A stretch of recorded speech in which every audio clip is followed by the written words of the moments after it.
What is up, Champ Nation? Welcome to the Roundtable, brought to you by the West Coast Champs. Gordon and I are here to bring you the first edition of the new podcast. Gordon, how are you feeling today? I'm doing awesome. I have been looking forward to us actually putting out a podcast for a little while now. Makes it a little bit easier for us to actually talk about some sports instead of focusing on how we look as well. So Right. No, I feel that, and we can get a lot more in a shorter time. And for those of you to listen to us while you are out and about and not necessarily at your computer. Um, Great day to start, though. We had some NFL breaking news today. Leonard Fournette released from the Jags. I can say I didn't see this coming, but I kind of did. He was in that downward spiral. He had issues with ownership, and he couldn't stay on the field. yeah, it is kind of interesting why they released him. I think they just look at how much money he's going to cost this year. He's still on his rookie deal, but he was the fourth overall pick or something. And so it's going to cost a decent amount of money. So I think they just didn't want to pay him as well as, like you said, kind of not as productive as he was in 2017 when he got drafted. So Definitely a productive back, but his issues on and off the field, and he couldn't stay on the field. And like you said, the amount of money he was going to make, I don't know if he was really worth it. And so the real question is now, where do we think he ends up? I see him as one of those guys now that like no one will want to take a chance on, and he'll end up in like Washington and just get demolished on a team that's just not very good. yeah, Dave Caldwell, the GM of the Jaguars, he said they couldn't get anything for him, the sixth or seventh. So while he's on his way out, while they showed him the door, they kind of like kicked him in the ass and said, "Hey, we couldn't get anything for you, so get out of here." They and this is kind of also another thing. It kind of seems like the Jaguars are in full tank for Trevor Lawrence mode now. They've gotten rid of everyone. Yannick Ngakwe to the Vikings this past couple of days. Jalen Yeah, Ramsey last year. Everybody's gone. they have nothing. Blake Bortles was a fail. Nick Foles got hurt. I don't blame Nick Foles. That wasn't his fault. No. He got hurt. There was nothing you could do. Um, and so yeah, they're probably turning it on its other side and seeing where they could go, because I mean they traded their defense away, which was the bread and butter of that team. But sticking with running backs, Alvin Kamara, unlike him, no showing 3 days in a row now due to his contract. Um, the Saints never really have been in this kind of situation. Well, they did have Mark Ingram leave. Wasn't it last year that they had him leave? So I mean, it is kind of a different situation when you think, oh, instead of two backs, we're going to choose this one. Now this is their guy. They said this is their guy, and he's saying pay me now, and they're not. So they chose their they chose their back, and now they're not even choosing to really pay him, even though he's perfect for the Saints offense. Who would fit in better? He fits in perfect, but here's the problem now that we're gonna start seeing with running backs is that Todd Gurley is a prime example. You paid a dude who had 3 really good years, productive years, helped you make the playoffs, the Super Bowl, and whatnot, and then all of a sudden his body just collapses on him. Granted, Kamara is a very different player than Gurley, but still, these running back lifespans are just not what they for how much money that they are asking for. I don't know if it's worth giving it to them due to like how long they would last. Yeah, I can understand that like aspect of it, and especially that you can get them cheap. Like Leonard Fournette's going to go for probably veteran minimum next year. Yeah, He's I pretty mean, good. if I'm the Saints, though, you're not a team that is sitting there like, okay, our defense is going to win us games. Um, it's going to be Drew Brees, Mike Thomas, and Alvin Kamara. So pay the man enough to get him on the field, because losing him would be a major hit to that offense. Especially now that Drew's older and the common knock on him the past couple of years has been, oh, he doesn't throw the ball down the field. He doesn't as much as he used to. So having Alvin out of the backfield getting 80, 90 catches a year, didn't he have 100 catches before? He's like, I mean, he's essentially Christian McCaffrey, and then Christian McCaffrey is Christian McCaffrey 2.0 now. I mean, Yeah, you're right. I mean, you're not going to find another running back who can receive as well as him, besides Christian McCaffrey. And in an offense that is not going to line up under center and just run the ball down your throat. I mean, they will, but that's not their bread and butter. He's a guy that could get to the outside from shotgun. He can catch passes. I mean, I think in the end this will be resolved and we won't have any issues, but this is a guy the Saints need to keep around. Okay. How about this? He's 25 years old. Would you sign him to a 5-year contract? For a pretty good chunk of change. Like he's either setting the market for the running backs or he's, right there with the top of them. How much is McCaffrey and Barkley gonna make? Let me see how much because Christian, he just sign a new contract. He signed a new contract, I'm pretty sure. He's obviously not gonna make as much as that, but it still can be something definitely significant. He has a 4-year, $64 million, so it's $16 million a year. I'd give Alvin anywhere between 10 and 13. Oh man, I think he'd be the guy that'd be like, hey, I want at least 16. I mean, yeah, but like out already. I'm not going to give him money that I'm not going to give a guy money that's not even like relatively that close to Christian McCaffrey. If someone's going to get, but you just called him Christian McCaffrey 1.0. Right. So you're not going to get Christian McCaffrey money because you're not what Christian McCaffrey is now. There's only two running backs, I think, that could even ask for Christian McCaffrey-ish money. Saquon and Zeke, besides McCaffrey. Okay, yeah, I definitely agree with that. They're both guys that can run through the tackles effectively, and they're bigger running backs. Zeke has injury issues. I think Saquon is right there. The only reason I wouldn't give Saquon that money is because the Giants are crappy. So he's going to have to take a bulk of that offense on his back and try and win them games because you can't really trust Daniel Jones. Zeke, on the other hand, has got a lot of weapons, so he'll be able to stay a lot healthier. Same thing with Kamara. But I could see Kamara – okay, fine. I'll say 13, 14. I think that's a good amount for 4 or 5 years. Anyways. Well, here's the thing. Drew is getting paid. Mike Thomas is getting paid. And you're now going to have to try and keep Mike Thomas and Kamara there without Drew Brees in the future. Yeah. So you kind of got to pay him now in case he overperforms what he's already done. I mean, I think they should pay him. I hope they do because without him, Michael Thomas they're going to be just throwing to him every single time. Right. Without, I who agree. else do they have, literally? I agree. And so that's – yeah, we'll see what happens because he's holding out now. We might see him traded soon. That'd be crazy. I mean, he's 3 days no-show sitting out, and we're 10 days away from the season. So we may not have an Alvin Kamara week 1. Who's their backup? Wasn't it Latavius Murray? Didn't he? Yes, it is. And see, that may be why they're letting him do what he's doing. Because Latavius Murray filled in quite nicely the last couple of years. So I think they're sitting there we can let him play his games and Murray will be just fine. So I didn't even think about that. So this is a very interesting story that could turn into something bigger than it really needed to be.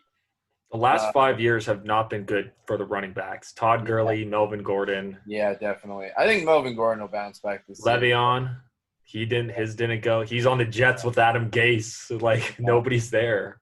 Yeah. And I mean, weirdly enough, as I'm about to say this, a guy who could potentially be on the move in the future, Aaron Rodgers.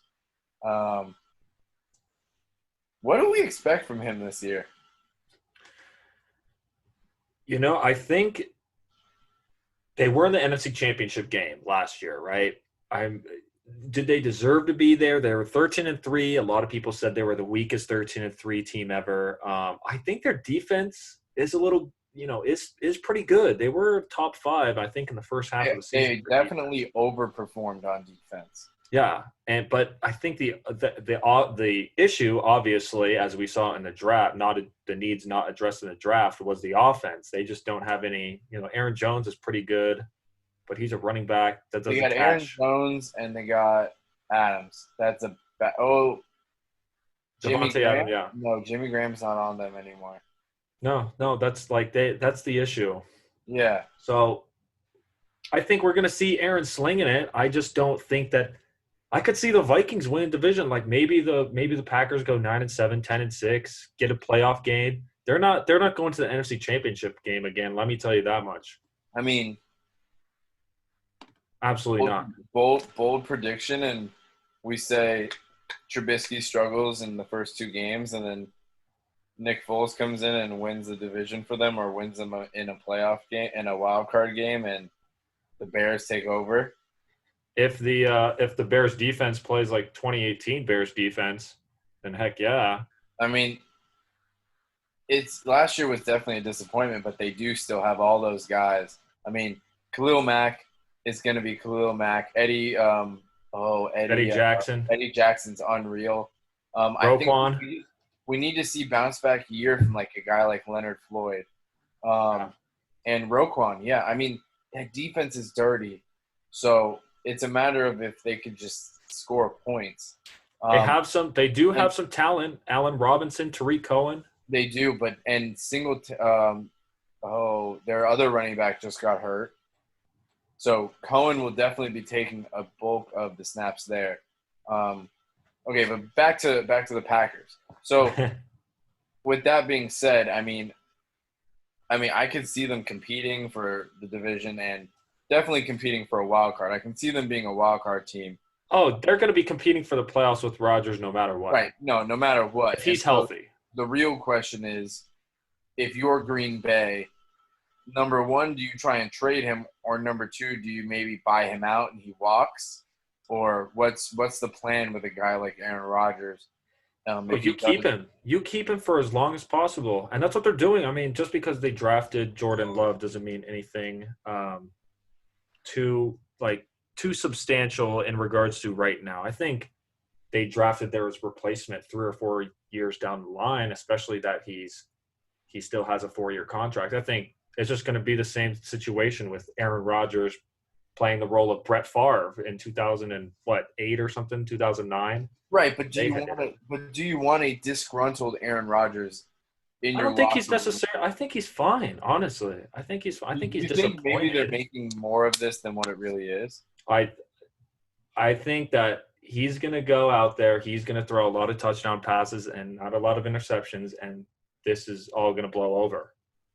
I think at the end of the year, it's still going to be Aaron Rodgers throwing a football, and he's going to make something so spectacular happen that they'll get knocked out in the first round, like we said, but he'll still be able to do something where he shows that he's still so valuable, and he'll want to be there for as long as possible. I think 4 years from now, way different situation, but for now, 1 or 2 years, I think he's fine.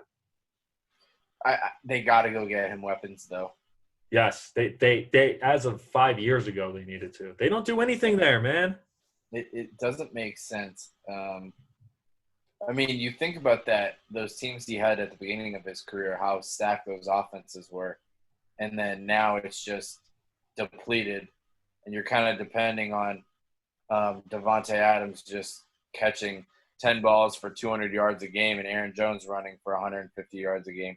You're not going to be able to win games that way. Some, not a lot, that's for sure. Right. So not 15-1 like in 2010 when they won the Super Bowl. I think if they don't play well this year, I think you could see him being like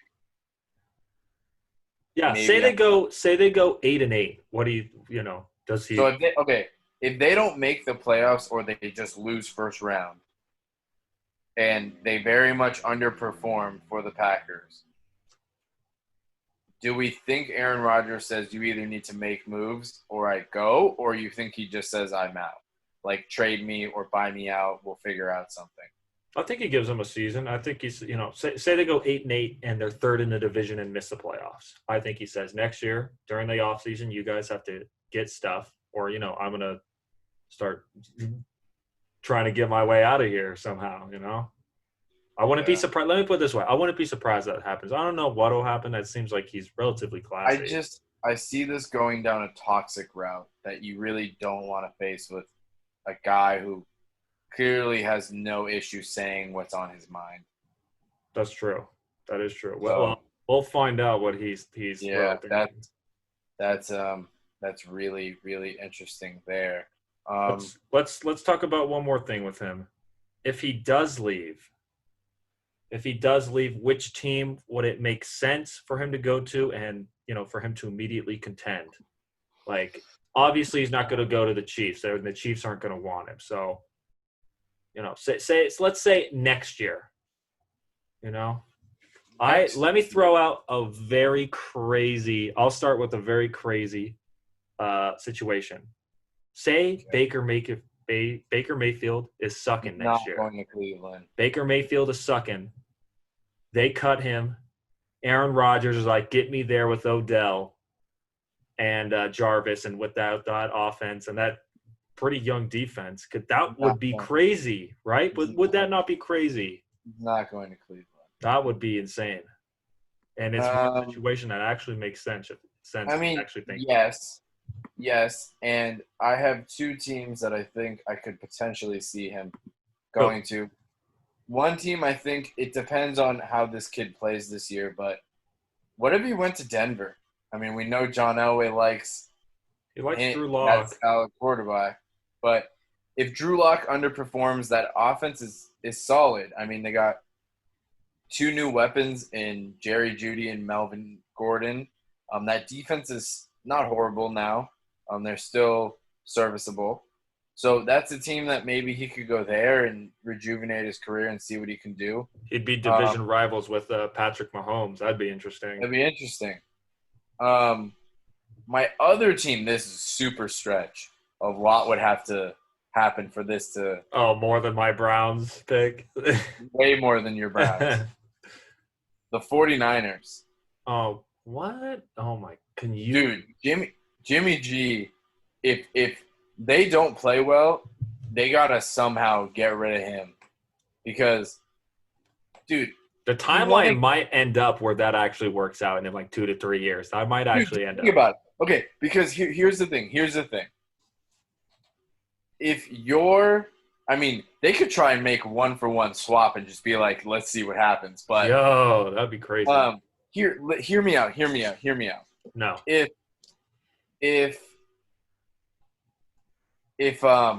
If San Francisco wants to buy out Jimmy G in like 2 years in that massive deal, right? Or they trade him to whatever team and they can do as they please. What if Green Bay goes, we'll pay for part of Jimmy G's contract and we'll give you Aaron Rodgers and then you give us back draft picks or some talent? They do have Jordan Love. The only situation – I don't think they'd want Jimmy G. Right. So that's what I'm saying, though. So what if they say, okay, we'll give you money and Aaron Rodgers so that you can pay Jimmy G or do whatever you need to do to get rid of Jimmy G so that Aaron Rodgers buy is him the quarterback. out. Yeah, buy him out, trade him, and then give the other team money, whatever you need to do. And all San Francisco then has to do is give them draft picks and or players that can immediately step in and play. Yeah, dude, it's a situation that could happen. A lot of moving parts there. But, like, relatively speaking, if you put Aaron Rodgers on the 49ers, It doesn't even matter what receivers they have. Clearly, That's not in Green that's Bay. insane. He's got a good offensive line. They just drafted a rookie wide receiver. You have George Kittle, and you have a defense that's Oh not my going God. anywhere anytime soon. I mean, yeah, I would love to see that. Like It's out of the top super 5 teams, that would be the super best stretch, fit. super stretch. But Yeah. I mean, it's something. I mean, we've seen weirder. oh, I this whole year. This whole year. So I mean, I think that'd be interesting. I think that'd be a more interesting thing than Cleveland. Hey, I just want to see. I want to see him in the AFC. I think Yeah, that I mean, it's a that Denver bizarre. pick, I guess. Yeah, Denver. I mean, it's just because I could see John Elway being like, "Hey, I want him." Okay. All right. Yeah. I'm so interested to see where he go. I hope he leaves, man. That I mean, as we've seen, Tom Brady, If Peyton Green Manning, Bay, if Green Bay's not going to do anything, he needs to leave.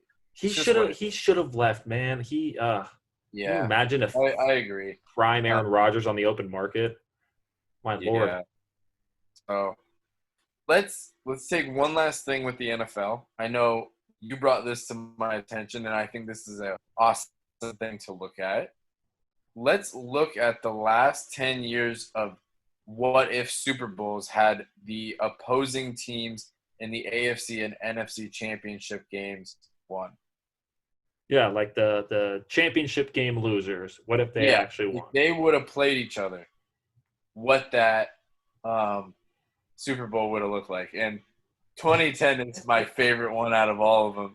So let's leave that one for last because I think that's the most fun one. We'll start from Um, most recent to yeah. So earlier. Titans Packers. I think it would have been really boring. I think this just goes to show you that there can be a tremendous gap between the teams in the Super Bowl and the teams who actually make the conference championship. Like both the Titans and the Packers last year, yeah, they were good, but the Titans weren't going to beat the Chiefs. The But I Packers think were not I going to think the beat the Titans Niners. I think the Titans would have gone to work against the Packers. Yeah, I think. Oh, if Titans Packers was the actual Super Bowl last year, Titans would be Super Bowl champion, and Derrick Henry would have gotten $100 million extension. And Ryan Tannehill would have been the richest quarterback in ever. I honestly, that's an interesting one, but I think the best matchup out of the whole bunch is the previous year, and this goes directly against what I just said. Saints last or 2 years ago when they lost against the Rams, against the Chiefs when they lost against the Patriots in overtime. So I just said that teams will be bad, but these teams were really good. Like this could have been an awesome Super Bowl. I think the Saints would have won. Yeah. That was Mahomes' rookie year, right? Or This is his his first first year starting when they season. did Yeah. 55. Yeah. So yeah, I mean, realistically, the Saints should have been in the Super Bowl had that PI call been made. So I mean, yeah, I This think would that have would been have been. like 45-40. Yeah, I mean, it would have been a shootout, but I think the Saints would have won that one. It would have 27 been close. and what's funny is that's a shootout. 2017 would have, in my opinion, just been a defensive game. Like the Vikings, I think would have won like 12-6.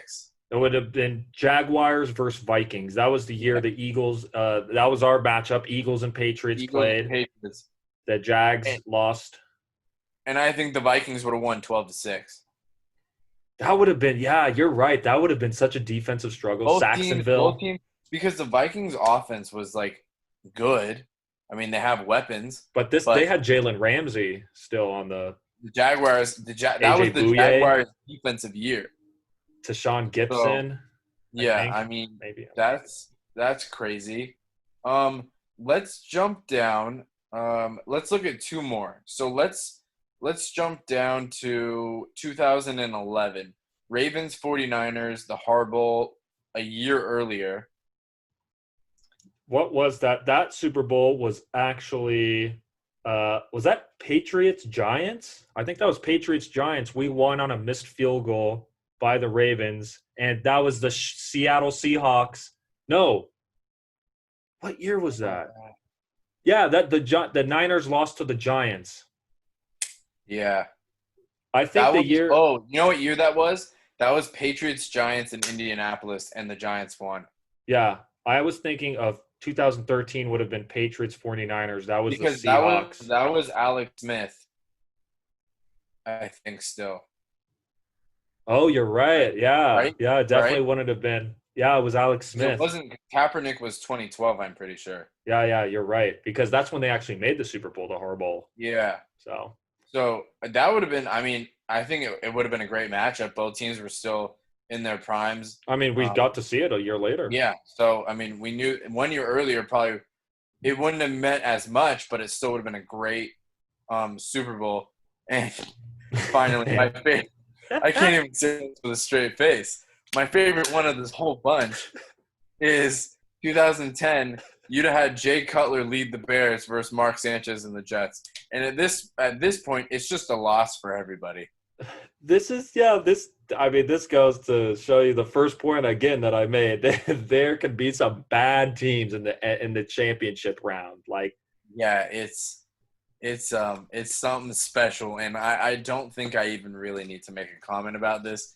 You, the viewers, will know if you know football that this would have arguably been the worst Super Bowl in NFL history. Jay Cutler versus Mark Sanchez. Could you imagine Rex Jesus Ryan in the Christ. Super Bowl? Rex Ryan in the Super Bowl. Jesus Christ. But God, I can't even imagine that. Thank God my Eagles won their Super Bowl when they did. Yeah, you know what? The last couple of years have been pretty good to us in terms of playoffs. I'm excited for what's going to happen this year. So, No, uh, yeah, definitely. And let's you know yeah, what? we Let's got a lot of exciting things happening here in the NFL. there's some good stuff. And you know what? The season starts in I think 10 days, 10 or 11 Yeah, days. So we're going to be uploading a bunch more NFL content for you guys, especially with the season coming up. So look out right. for that. But with that, let's switch completely back to the NBA.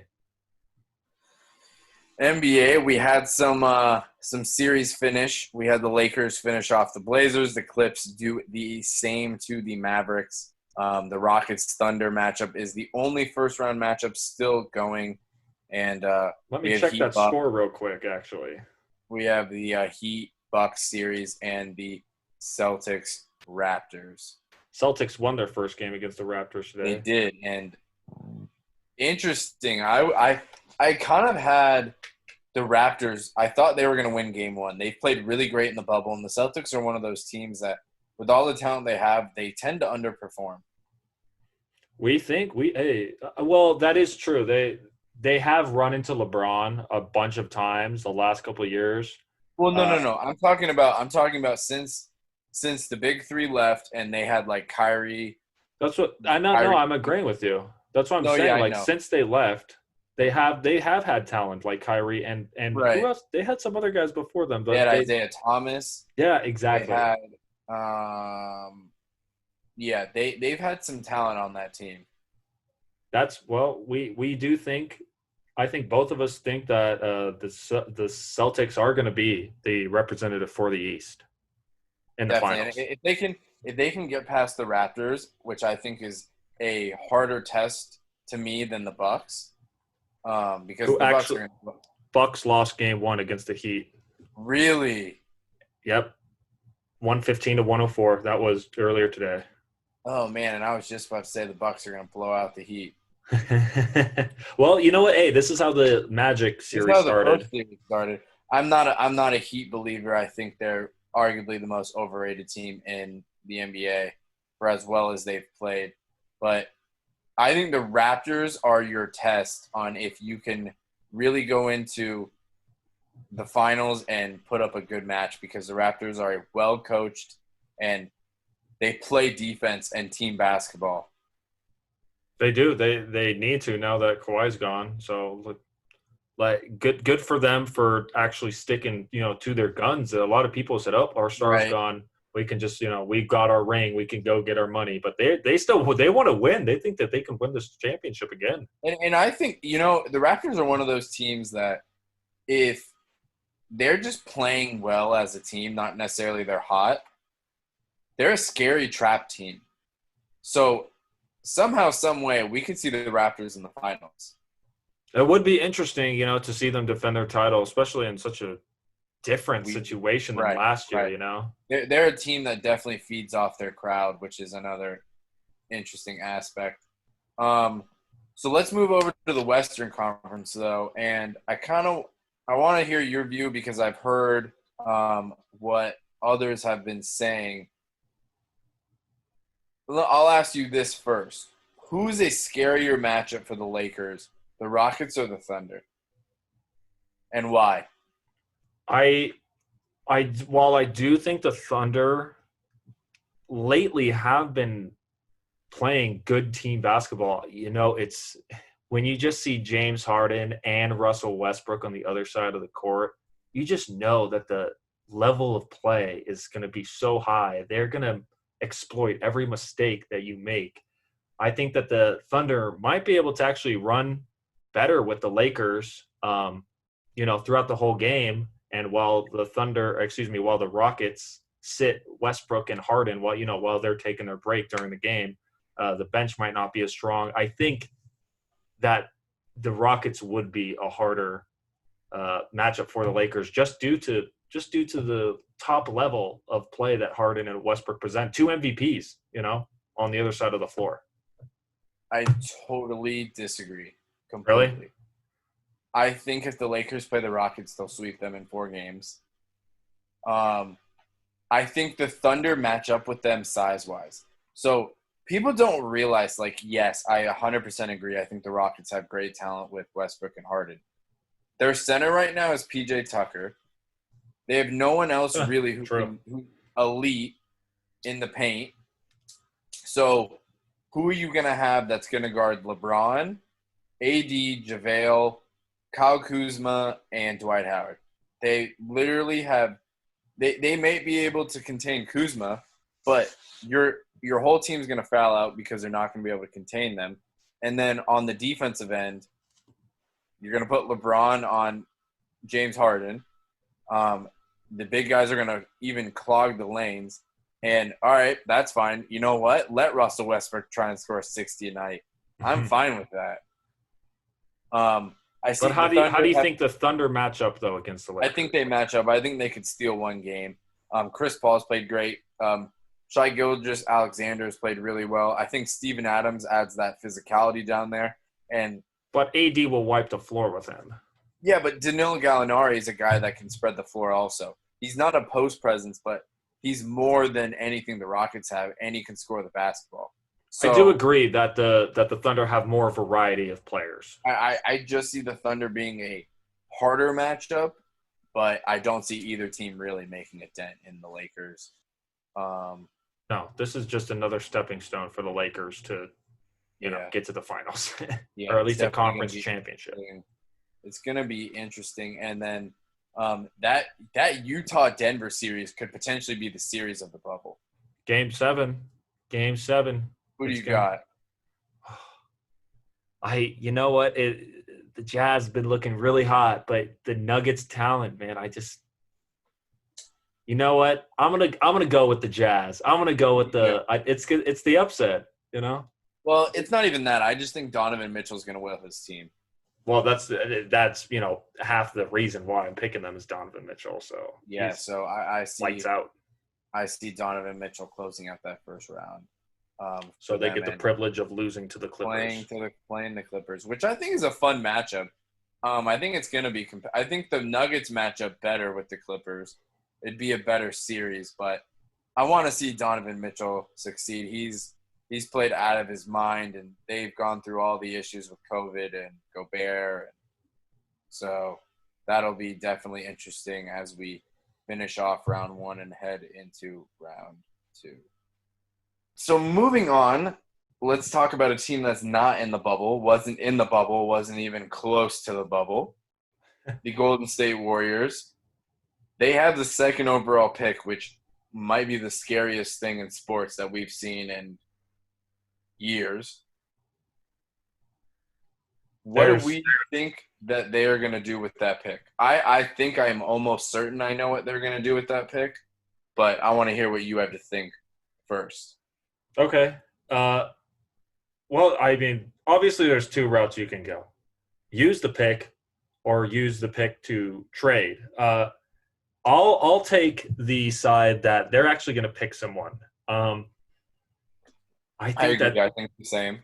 okay. I think that they're going to pick someone because trying to pack in, trying to create a package to get a deal like Jalen Brown, or trying to package someone to get someone else who can fit onto their team might not necessarily be as lucrative as they think. Like the market might not be that big where they're able to get someone impactful. I also think that you got to take a look at the salary cap as well.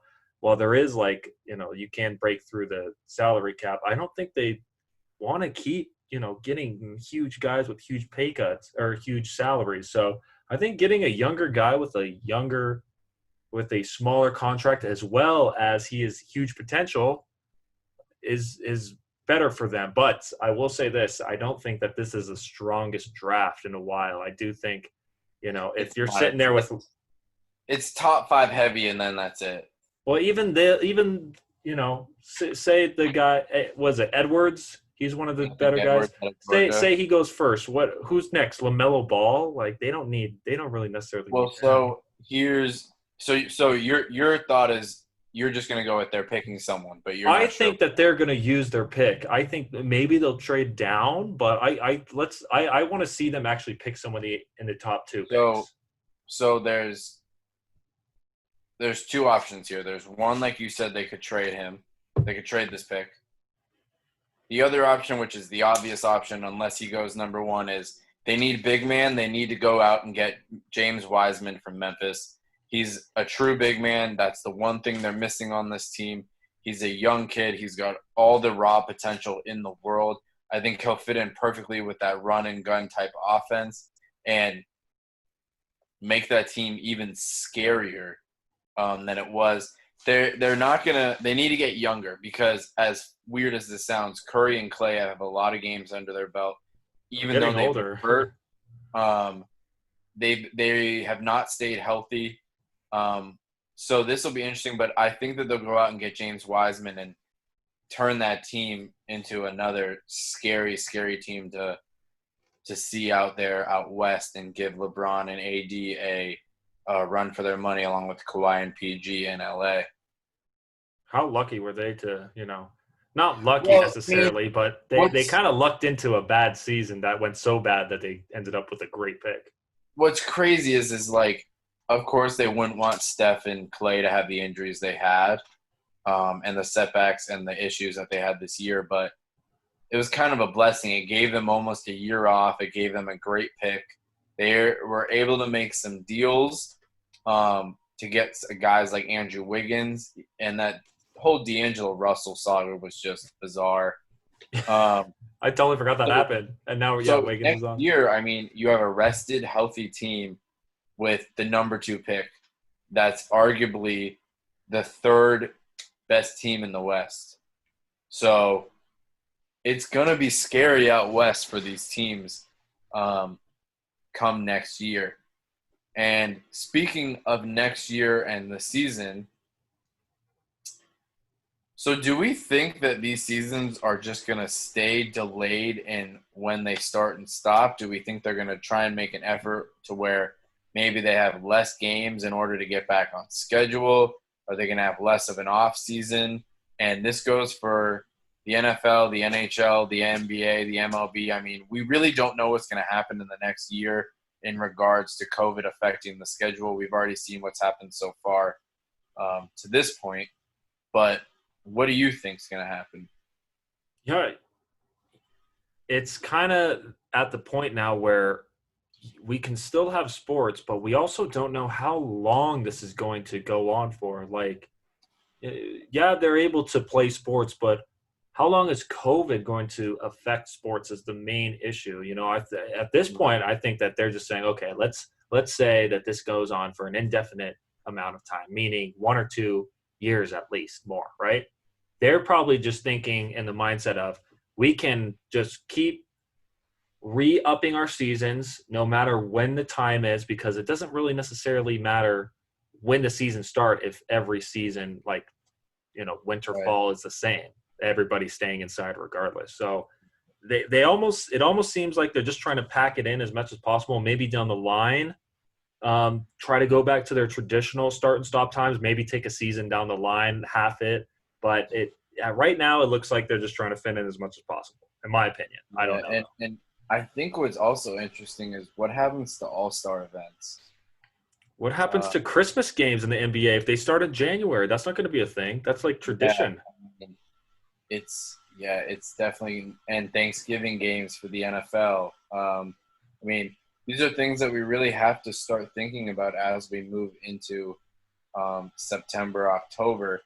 What's going to be of the next season, because the NBA season won't finish till October, which is generally when they start. Baseball season will be on track. The NHL will finish late. And the NFL, I think, as of now, will be fine as long as they can keep things on track with no setbacks. So it'll be interesting. I think that they're just going to have to play with it as it goes. And hopefully we can get back to our original start and stop times. But if we can't, it's just, as fans and as the athletes are, we're just going to have to make do with what we are given and in the safest and healthiest way possible. That's what you can hope for. That's all you can hope for. It's all we can hope for, and we pray that it continues in that sense. We've covered a lot today. Let's go through one last thing that I kind of thought about. Today was the MLB trade deadline. And with the addition of playoff teams, you have teams that are over exceeding expectations that may not really be ready for that next step, but are going to be there, and they're in those positions to win now. But with that being said, they're in the position to win now, but we know they're not going to win. So the Padres right now are slated to make the playoffs. Do we think they're going to make a deep run, win the World Series? No. Not necessarily. They don't have the depth. They traded away their entire farm system to go get two guys that are – one's a free agent and one is not going to help them in the future. And while doing so, traded one of their top prospects in their entire organization and a bunch of other guys. And I've been starting to think about this, and it's like I feel as though we see this all the time. We see that one or two teams a year that like really aren't supposed to be there and have a lot of talent coming, whether it's baseball, basketball, NHL, whatever the case may be, and they just trade everything and they try and win immediately, when in reality you should just go in there, play what you can, and if you lose, you gain that experience, and then you bring up those guys that you traded away. What is your thoughts on that? I really had an issue with the Padres doing that today, because if they saved what they had traded, next year they could really have been contenders. And this year they're going to go in there, try and win it all, not win it all. Then they're going to lose these guys that they traded for, plus all the prospects that they traded. I think it's just about how risky the GM wants to be, If it's a GM on the hot seat, maybe he says, hey, I got to go ahead and try to save my job this year, trades away the future, because there might not be a future for him. But if you're the Padres GM who has job security, okay, you've over-exceeded expectations, you're going to make the playoffs, and you look at your roster, and realistically, you can't say you're going to win with this team. You're not going to win the World Series against a team like the Yankees or the Astros, and you're not going to beat the Braves or the Dodgers. There's no logical way that you can look at this team and think that. They are talented and playing really well. Like, this is their ceiling. But it's not their ceiling. That's the thing. For this season, though, is it not? For this season, though, yes. Yeah, right. I mean, we're not talking about later. Right, that's the whole issue. I understand that that's the whole issue. right. And now you've traded guys that could be cornerstones of your team moving forward when next year, year after, you can really compete for the pennant or the World Series. And it's like, is trying to win now worth it? To me, no. It depends. It all depends. Think about another team that comes to mind recently, the Rams. They were almost there. They made it to the Super Bowl. Didn't quite work out the way they had, but they did trade away their future, and they did have some guys coming in, and now they're paying for it now. So I Like, guess the okay, Padres will see if they're paid for it so down the road. here, perfect example. Okay, I'll use the Rams as an example. Like Yeah, you just said, they made the Super Bowl, they played well. Then the next year, they trade away their entire draft for the next 2 years to get Jalen Ramsey. They don't make the playoffs. Todd Gurley's gone. Clay Matthews is gone. Defensive players are gone. Offensive linemen aren't necessarily there anymore. You've paid Jared Goff more money than you probably should have. And now definitely. you're in arguably the most competitive division in the NFL. Was it worth it? I don't think so. That's what I'm saying. Like it could either turn into the Rams, which it kind of seems like you're saying it's going to, or it could pay off now. Who knows? Maybe they get on that magical streak of they Right, win but this World Series. It just so depends about how risky you are. even if they do win now, okay, say they were to make it to the championship series or the World Series, and whether they lose or win is besides the point, right? Yeah. Then you've now still gotten rid of your young talent. So now you have to rebuild your farm system, and you've traded for guys that could walk. So now your team is 50-50 shot of not being as strong because you've gotten rid of your young talent that could have played next year, and those guys that you got could just walk. I I think, yeah, no, I agree with you. I I agree just I with you. just wish teams would look at things realistically and not just like, oh, hey, we've been bad for 10 years and now all of a sudden half of our young talent's playing really well and we have a chance to win. But so we're just going to unload everything that we've worked to get to shoot for 1 year and then eat our words the next year. When you put it like that, it doesn't make sense. But I do have a feeling that's probably not what they think. Right. Obviously, And, I and, hope and I'm not. sure and I'm sure it's not. But I wish teams wouldn't just give up on their young talent and just exit and just unload their franchises to try and win because they all of a sudden are just like there. No, Like I agree. the Padres aren't even the number one team in the West. They're In the not the number division. one team. They're not the number one team in the National League. They're probably not. I mean, they might be top five, but there are teams that are better than them, paper or not, or just based on watching them. And I mean, look at teams like let's see. Let's look at the NBA. Who's a young team that didn't blow like okay, here we go. Denver. Denver had a bunch of young kids, right? Gary Still Harris, do. Jamal Murray, Jokic, Michael Porter, right? A team that clearly has had issues in the playoffs. They've been a regular season team and they could win. And they didn't unload their young talent to go try and get that guy. They knew it was going to take time for them to build. And now we're seeing the benefits of them playing well and they're in the bubble. I mean, I could see them beating the Jazz, playing well against the Clippers. I could see them playing well next year. I mean, that to me shows where you've created a team that you trust and you're getting benefits from that, you know? Okay, but how about this counterpoint? The Lakers. They traded away their whole future for AD and they got LeBron, Okay, and now they're even better than the Nuggets. I understand that, but teams are trading away prospects for rentals and guys that are not AD caliber. That's where I have my issue. Oh, that they're trading away their future for guys that aren't superstars. Like they're not getting Mookie out of No, their, yeah. like think about it. Like I mean, yeah, let's then look that sounds like an idiotic thing to do. Of course, yeah. let's look at the Dodgers. Okay, Dodgers, best team in the majors right now, best team in the NL for the last few years. They Yep. went out and got Manny Machado for pretty much nothing. He helped them get to the World Series. They lost, whatever. He left.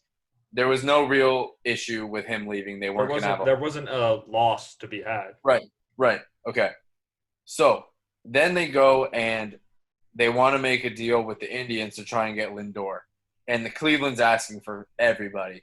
They say, no, we're gonna bite it. Okay? We're gonna be fine. We like our team. Then they go and they make a trade for Mookie, where they gave away literally nothing to get Mookie. Like, let's be honest.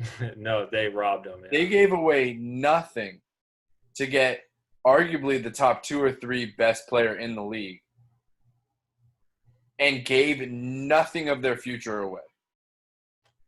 I'll tell you what's the difference right now. One's the Dodgers GM and one's the Padres GM. All I'm saying is All I'm saying is that's the difference. And look at the Dodgers team right now. Homegrown talent, Jock Peterson. Homegrown talent, Corey Seager. Homegrown talent, Cody Bellinger. Homegrown talent, Clayton Kershaw. Homegrown talent, Walker Buehler. Dustin May. Tony Justin Gonsolin. Turner. Kenley Jansen. No, he wasn't, unfortunately. He wasn't? Oh, dang. Gavin Lux. I mean, look at when teams actually don't just trade their farm systems and their young talents away. What could happen? The Royals, they were horrible for our entire childhood. All of a sudden, everything came together. They got to the World Series. I mean, I just feel like my point is teams need to be real with themselves regardless of whether they're winning or losing. And I think teams are jumping to conclusions because they see that end of the tunnel. Like, finally, we've reached it. But just because you see it doesn't mean you're there. Especially when a team, it's like it's the Padres, the end of the tunnel could mean just making the playoffs. Exactly. That's best case scenario. We're seeing them at their ceiling. And they're like a top 10 at best team. So I'm glad that you understand agree where I'm coming from now. I do. On this issue with these teams just unloading. It is kind of perplexing, especially when you say it like that, and especially when they didn't know that, yeah, Tatis is really good, but and he should be even better in the future, but he wasn't necessarily that at the start of the year, right? I mean, they still need top-end talent as well. He was definitely their top-end talent, but we didn't know that he was just going to go where he was last year and just take off. Yeah, like they kind of got lucky with him, and that wasn't even with planning. Where was the top end talent going to be from? Like they're not getting like you said before, they're not getting Mookie. Right, they're not getting Mookie, and so it's an interesting scenario that I think sports has become in this win now kind of. This is why there's so much room between the top teams and the bottom teams in every sport right now. You're either winning the Super Bowl or you're tanking for Trevor, baby. You're either winning your championship or you're sitting 80 games under 500. I mean, it's so far right and left that it's a huge issue in sports right now. But yeah, so I had a great time. I'm glad we got to talk about all these things. Sports is finally picking up again and exciting for everybody of all fan bases. Please let us know your thoughts on what we said today. We're going to be uploading this to Spotify, YouTube, hopefully Apple Podcasts, and keep bringing them out. We're going to pump out some new videos as the NFL is about to start here in the next 10 days or so. And with the NBA playoffs, the content will continue to flow out. So, Gordon, glad we got to talk today. Any final words? The only final words I have are I hope that it's Rockets-Lakers. I really hope that it is that. Well, from Gordon and I, we appreciate you all tuning in to us, and we'll see you on episode 2 of the Roundtable. Thanks, guys.